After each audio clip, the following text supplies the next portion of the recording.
cases there are. But they're going down, don't worry. Are they? Seems to have suddenly started. Yeah, they have suddenly started, that's right. Right. Is it a new strain or the old one? Yep. Do we know? Yep, it's a new strain, a variant of the old one. So the old strain was the Omicron. So this is a variant of the Omicron. And it's a new strain called Flirt. Oh, my God. Okay. Sounds So very... is it Rajiv, right? Yeah. Rajiv, Yes. are you going to put the slides on for me? Yeah. Perfect. And then what we'll do is I'll just say next slide. Is that okay? Then I can talk over them. Yeah, sure. Perfect. Lovely. Let's begin. It's 6 o'clock. It's 6 o'clock, everyone. Welcome to this week's Diabetes Chai Chat. I am delighted to see you all. I have got some blueberries with me to help me bring down my blood sugar levels because they were getting very, very high. We are all also with our cups of tea, so our chai is with us, which is great. Our guest speaker today is none other than Dr. Hina Trivedi. She's been with us since the very start of the Chai Chat. And from time to time, we bring her out, not quite out of the cupboard, but we bring her out to talk about diabetes and to give us an update. There's been an increase in COVID, and therefore it's really important to hear what she has to say about that. So let us hand over to Hina. She's got some slides, so she's going to talk over them. And then, of course, at the end, we'll have our usual questions. Hina Trivedi. Thanks very much, Keith and Rajiv for helping me out. It's nice to be with everyone. It's a bit of a dank and dreary evening, although earlier it was really nice. But we're going to talk about two things today. We're going to be giving ourselves a COVID update. There's a new strain now. It's got a really unusual name, but there's a new strain out, and we'll talk a little bit about COVID and obviously take questions. And then I'm happy to talk about diabetes in general. I've got lots of slides, but I could do a few fun slides. We actually done them before, and I'll see how many of you remember the answers. And then we can just talk about new medications and any problems that anyone has. Okay, so let's talk about COVID first of all. As you know, I have several different roles. I'm one of the leads for diabetes in the city, and also I work at the university. I'm also a clinical teacher, and I work as a senior GP in a practice. Okay, so next slide, please. So there's a new COVID wave. You may have heard about this in the news. Now, it's really difficult actually to track exactly what the COVID waves are now because we don't test as much, and we don't test things, we don't follow things like we used to. So COVID has now become a more endemic, which means that it's become part and parcel of our society. So we don't track it the way we used to. So we don't know how effective the vaccines are. We don't know how many people are actually being infected and so on. We've got some data, and I'm going to tell you how we look at that. However, despite that, there's actually a widespread impression that we're going through a wave, and lots of people have thought about what is going on, and is it because over the summer lots of people got together and watched the football? Is that what's going on? Is it that we're not as immune to our or is our vaccine waning off? Is this a new infection and we're not as immune? So we're not sure of the reasons why this wave is happening, but it seems like there's a summer wave. Next slide, please.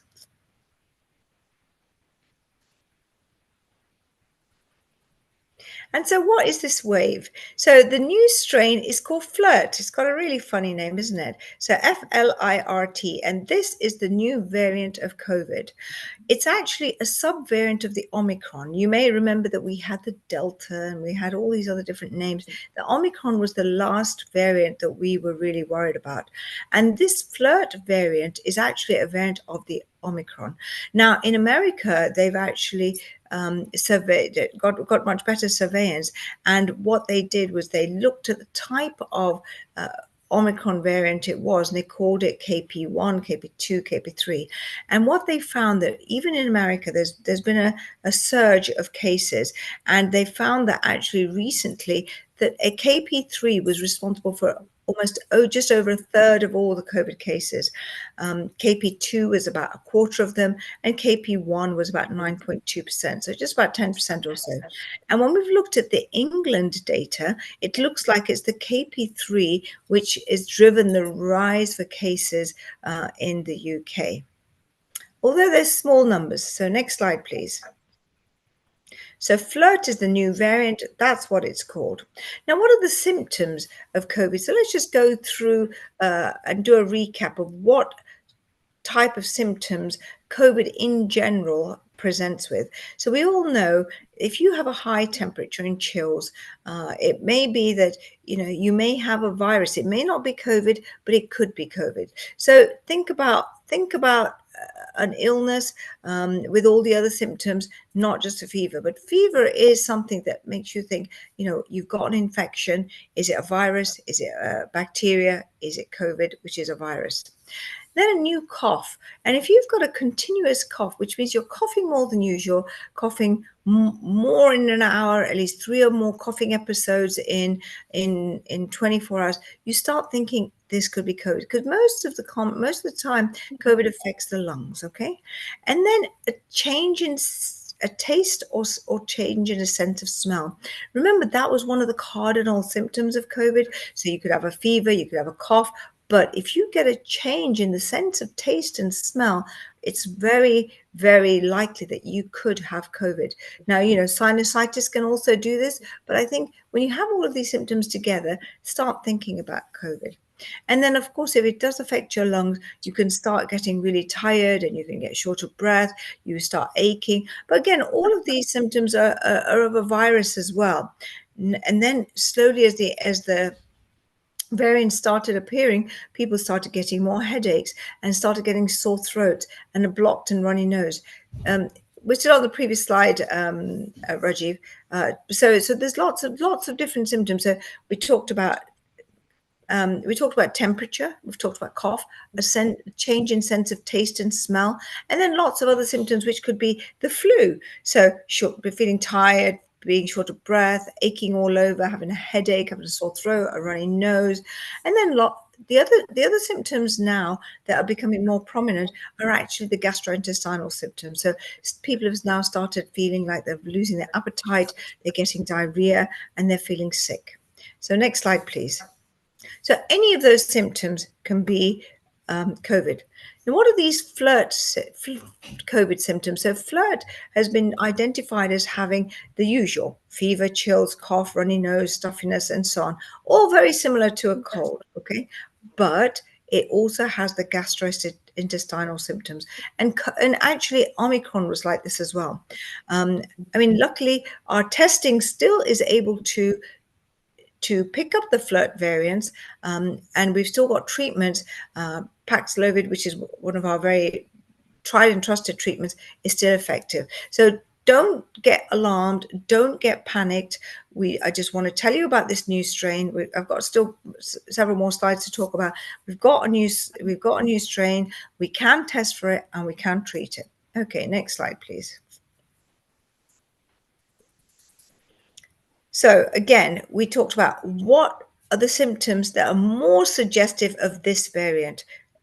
We talked about all the usual things, but the other new symptoms are the gastrointestinal ones: feeling sick, feeling like you don't want to eat, feeling like you're vomiting, and then loose stools, which is diarrhea. So it's pain in the belly. And so it's really important to know now that previously, what was the cold? The cold was always runny nose, fever, throat pain, headache, not really diarrhea and stomach pain and sickness and vomiting. Now, COVID has not only all those cold symptoms, but it has all these gastrointestinal symptoms. Next slide, please. So is FLIRT more serious? So it's actually, I don't want you to be alarmed. We don't think it is, okay? There is actually some suggestion that the symptoms are different, but there's no suggestion there's no suggestion that it is actually going to be more severe. It might be more infectious, which means that we catch it, and this might be just a summer cold, but it'll never be as serious as it was. So Please don't panic. Next slide, please. So let's just have a quick look at the hospital admissions.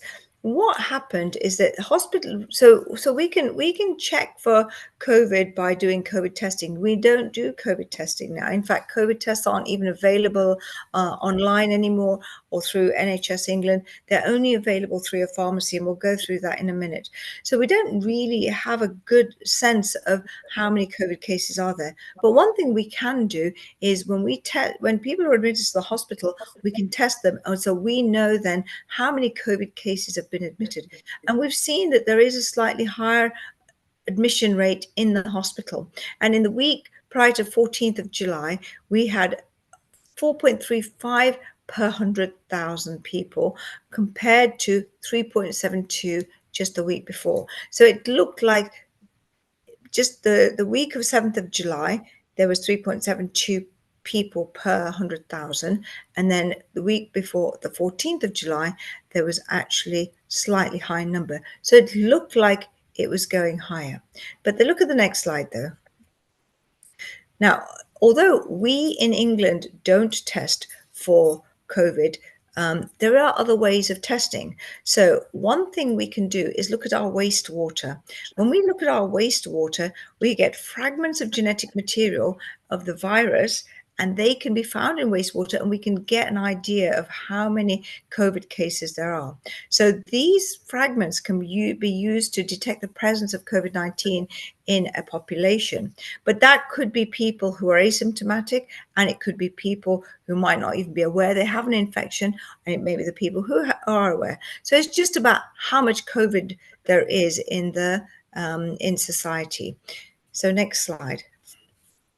Now, in England, we don't have wastewater testing, but they do in Scotland. So we were looking at the results in Scotland at wastewater testing. And what they found is that the week ending 7th of July, that was the first figure that we had for the hospital admissions, there were actually 1,245 cases. And then in the week of ending the 14th of July, even though the hospital admissions have gone up, actually the number of cases in the wastewater had dropped to 1130. So it may be that that was the peak, that hopefully that we saw in the hospital admissions, we saw the peak, and hopefully it's coming down, because the results from Scotland looking at the wastewater looks like the number of cases are going down. Now in England, we have SAGE, which is a very prominent group who gave the government advice on COVID, what should do. They were the ones who advised on should we do a lockdown, not lockdown, and then obviously vaccination programs and so on. So one of the things that they think that even though England and Scotland are different, we're hoping that overall the COVID prevalence, that means how much COVID is in a population, is going down. So even though we've seen this big summer peak in hospitalizations, the number of cases in Scotland look like they're going down. As I said before, we don't do that same testing in England, but hopefully if it mimics what's happening in Scotland, hopefully we're going to be see the same trend. Okay, next slide. So just a few recaps on testing. Now, testing is available for people who are at high risk, and there is free testing available from the pharmacy. You can buy your own COVID test. Anyone can buy that, but obviously that would cost you some money. So the people who are eligible for free testing are people who have underlying health conditions. We're going to go through that in the next slide. So free testing is available. You need to go to your pharmacy and you need to actually pick up a free lateral flow test if you are eligible for COVID-19 treatment, because really most of the time if you know you have COVID, you need to self-isolate for 5 days, after which you can go back to work. Now if you still have symptoms after 5 days and your test is still positive, you can continue to isolate for another 5 days, after which you can go back. And the government have got specific rules for employees in isolation, that you should actually be paid, or not paid, you should be able to work from home and so be paid. So this is the one situation when you are able to work from home. But overall, testing is not widely available, and it's really only for those who are eligible for treatment, because what is the point of a test? if you have a temperature, you shouldn't be going to work anyway, whether it's a virus, whether it's COVID, whether it's bacteria. But, obviously, if you have decided that you want to go ahead and test yourself for COVID, then you can self-isolate for 5 days, but then you can work from home. So the next slide, please. So who is eligible for a free test, and how do you get it? Okay, so what you need to provide the pharmacy is to give them your name, give them your address, give them your date of birth, your NHS number, and your medical condition. So if you've got a long-term condition, diabetes or COPD, if you're young, if you have, if you're on immunologic therapy, all of those things, it's really important that you take that to the pharmacy so that you show them that you're eligible for free testing and you can get that free test. Okay, next slide, please. And who is it that can have the free test? It's those people who can have the COVID treatment. So it's those people who are likely to have been admitted to hospital. So it's those people who are likely or at highest risk of being seriously ill or being admitted. Or if you're in the groups that we talked about earlier, you know who you are because you're the ones who are going to be invited for vaccination and so on. And obviously, if you are over the age of 12, you need to be over the age of 12 to get the free testing. If you need to have had symptoms and you need to have been tested for COVID in the past. Okay, they're the people currently who are eligible for treatment. So obviously, if you want to get a free test, you've got to be in that group that's the highest risk. Okay, next slide. So fortunately, we do still have COVID treatment. So people who are elderly, who have these symptoms, so you've got to have a positive test, you've got to have a temperature, you have to have an underlying condition, you're actually eligible for COVID treatment. And we've got several treatments that are available. I'm not going to go through all of those with you, but they're the things that are the monoclonal antibodies, they're retroviral agents, and so on. And so some of these, remdesivir was actually one of the original treatments. Paxlovid it came as like second and third generation. Then the antibodies, sotrovimab, we had lots of monoclonal antibodies and they came out. So we've got lots of good treatment available for people who we think who are at very high risk of being admitted to the hospital. They're the ones that are going to get the treatment. Not everyone is. You have to be over the age of 12, like I said, to get treatment, have an underlying condition, be at very high risk of being admitted to the hospital. Only then you're going to get the COVID treatment. Okay, almost done. This next slide, please. So just a little bit about COVID vaccination in Leicester. Unfortunately, the spring vaccination finished on the 30th of June. Are we going to get any more vaccines? Probably. Obviously, we'll see what the new variants are like, and then vaccines are actually always produced targeted at the new variants. It's the same thing with flu. When we get flu vaccinations every year, we get new updated vaccines. So that's where we are with COVID vaccination. Is that the last slide? And then just to let you know, I think it's the same thing that fortunately the vaccine that we've just had for the spring booster is likely to have been effective against this new variant because it's an Omicron variant, and looking at all the data, it looks still pretty good in protecting against severe disease. So what would I say to you when the next round of vaccination comes? Please have your vaccine. I think that's the last one. So that's my end of my presentation. I know we took quite a bit of time, but I'm open for questions, and hopefully that's given everyone a quick update on COVID testing, COVID vaccines, COVID treatment, and what's happening with the new wave. And of course, the new name. Excellent. It's a wonderful name. Thank you so much, Shahina, for that presentation. We've missed your updates, and we're glad that you're updating us this summer, because I certainly know of a number of people who've said to me that they've contracted COVID.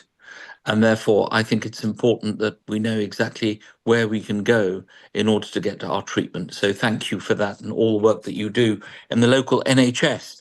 Are there any questions from any of our participants? You need to put up your little yellow hand if you wish to ask a question. I have a question not related to COVID, but actually related to the Freestyle Libre 3, which Okay. I have, as you know, I'm always showing it off. Um, uh, Apparently there is a new app, because there was an app for Freestyle Libre 2. There is now one for 3. There's one that combines both of them. Are you aware of the new app that combines both of them? Is this I something? I will look that up. I'm not sure because we are not able to prescribe Freestyle Libre 3 in primary care. So unfortunately, we don't have access to that. Freestyle Libre 3 is very good for it's good for it's providing a continuous loop. So people who have, for instance, an insulin pump will the Libre 3 will talk to that, and it'll give you ideas of, or it'll give you suggestions of how to manage your insulin by increasing or giving yourself an extra bolus and so on. But I have to say I'm not sure about the app, and I'm not sure about combining the two apps. But I'm happy to look that up for you and let you know. Excellent. Any more questions from any of our participants? You'll need to unmute first. Yeah, I Before can. you. Well, after if we've got time, I'm going to talk to you about a new medication called Mounjaro that's available, that some of you might be commenced on, which is the new kid on the block for diabetes. But Why it was don't you do that first before okay. we see if So anyone else wants to ask? yeah, Yep. so we, diabetes, we've got lots of new medications, as we know. We've talked about the GLP-1 analogs. They're the once a week injections. They're the great weight loss injections that are available in the whole of the world and that everybody wants because they are extremely, extremely effective. But there is a new medication now called Mounjaro. It sounds like Mount Kilimanjaro's, but it's Mounjaro, and it's a GIP-1 GLP analog, and it is excellent for diabetes, excellent for weight loss.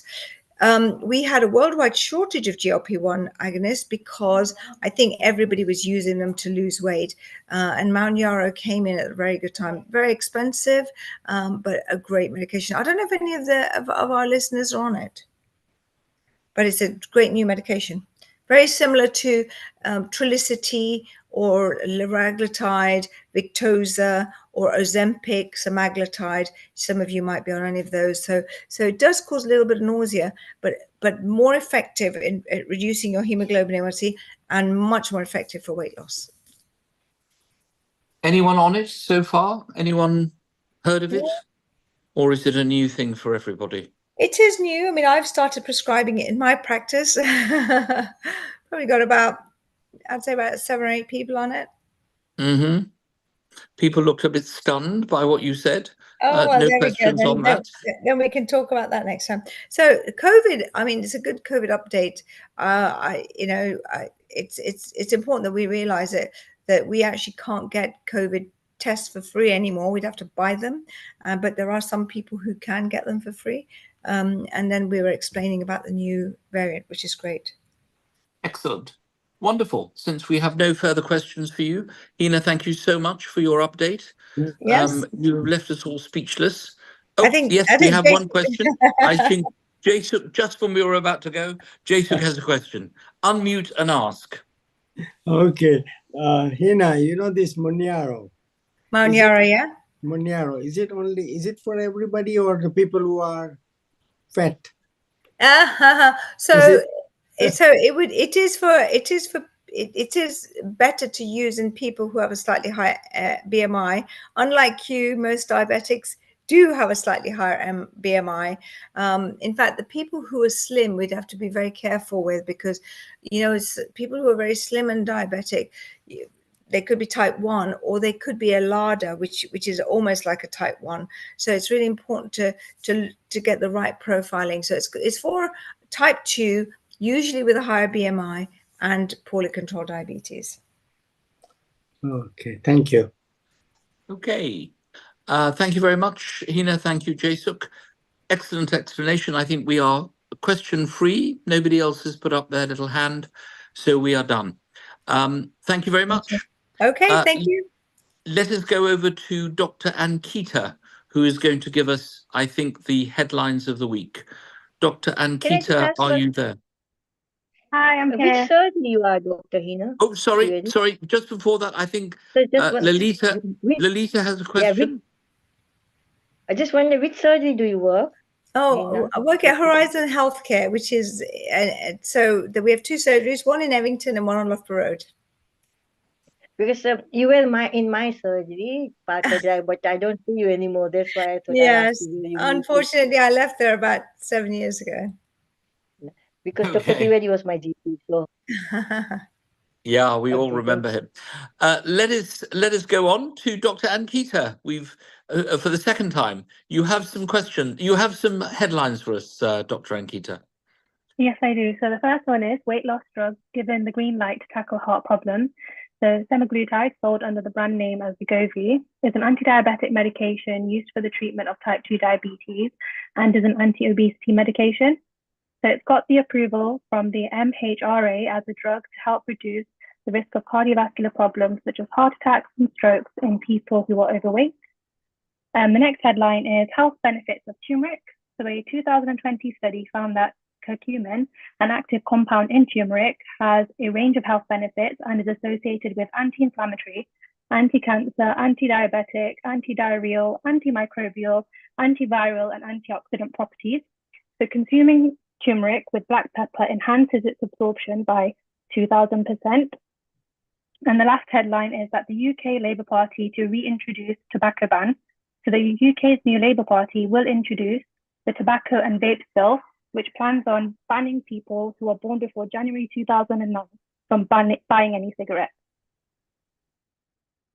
Wonderful. I think it's probably New Labour government as opposed to New Labour Party, but that is very helpful. We will bear that in mind. Shobna Bakarania has a question. Is that about the news headlines? No, regarding the COVID, I must say, sorry to come back late Okay. in between. Dr. Hina, how many days do you reckon people should isolate once they are once they've had COVID? So the government have got clear guidelines, 5 days. 5 days. So after 5 days, you can go out or... Yeah, unless you have a temperature. Yeah, all right, okay. If you haven't got temperature after a day or so, but just you test positive, is that still... So then if you test positive at day 5, you can isolate for another 5 days, so a total of 10 days. But then after that, you can go back. Right, thanks a lot. Thank you. Great. Kirit Majisia also has a quick question. Kirit, you are... Yeah, Dr. No, Hina. Kirti. Yeah. Kirti, yeah.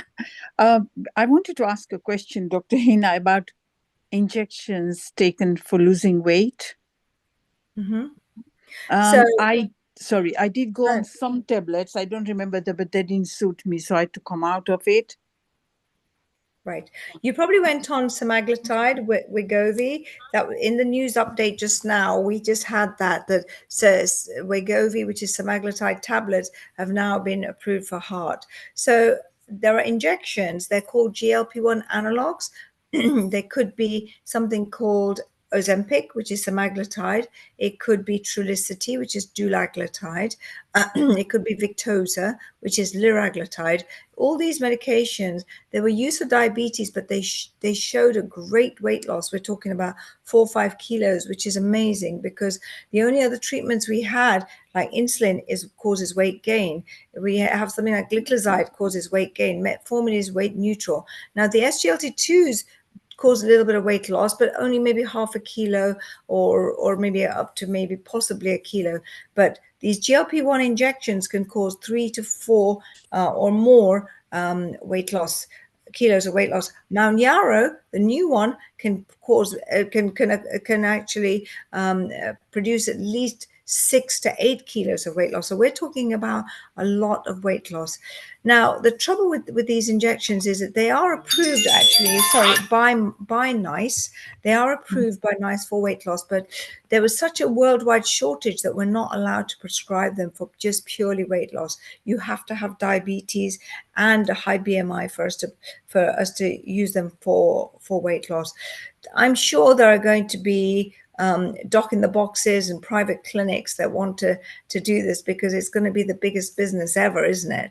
A bigger private. Who doesn't want to lose weight, and who doesn't want to lose fast? You know, the best way to actually lose weight is diet. There's lots of different diets, whether it's intermittent fasting, whether it's the 5-2, whether it's just low calorie. In fact, there's actually some diets on the NHS for prescription. If you've got diabetes in the first 5 years, you can go into a program called Type 2 Diabetes Remission, which is a very low calorie diet. The government gives you all the food and everything, and you can try and reverse your diabetes. So weight loss is a huge issue, and these injections are incredibly powerful, and they're really, really helpful to help you lose weight. So if I ask my doctor, do you think they'll prescribe? No.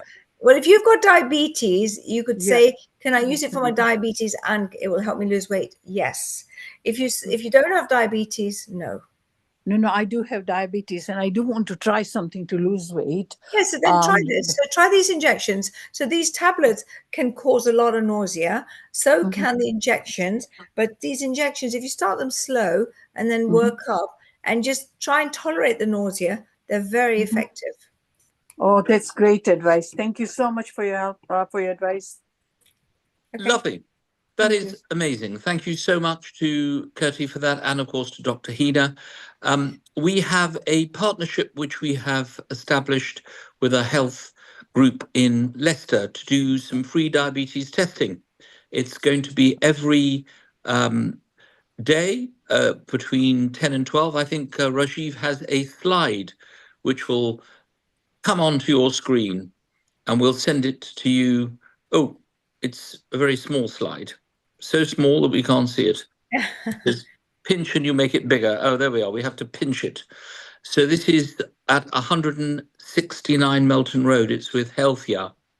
And you're going to have a free diabetes test between 10 and 12 every day until the 31st of August. So thank you to Healthia for that. We will circulate that with our next mailing. We are done for today. It's past Keith, 6:30. Keith, could I just ask you, it'd be great. I mean, if you have any slots available, we are in Evington. It'd be great for us to have your van or to come and do some testing there if you're available. Yes, well, I won't. I will try and drive the van, but I'm not very good at it. But we will fix it up with you. Okay. The van is. I'm looking at the van as we speak, so we will be able to get it down to you. Let's work on that together. Okay. Tell us when you want it down there, and then it can come and do some testing. We're We open. have our resident tester, Dr. Ankita, and she is very happy to come along. And I'm sure I'm obviously offering her services without asking her. I'm sure she'd like to come down. Let's follow that through. It's a good thing to do in the summer. Thank you all very much for joining us. We are, as I said, reconstructing the ladder. We will do that again as we proceed with the summer. We've got one more of the Chai Chats before we break for the summer. That's next Wednesday. And after that, we will have a short break and we'll be back in September. In the meantime, with her very, very famous sofa, that sofa has been known the world over. A big thank you to Hina Trivedi for all the work she does. Her amazing son, who is now, of course, a doctor in his own right and leading the campaign for a decent wage for doctors.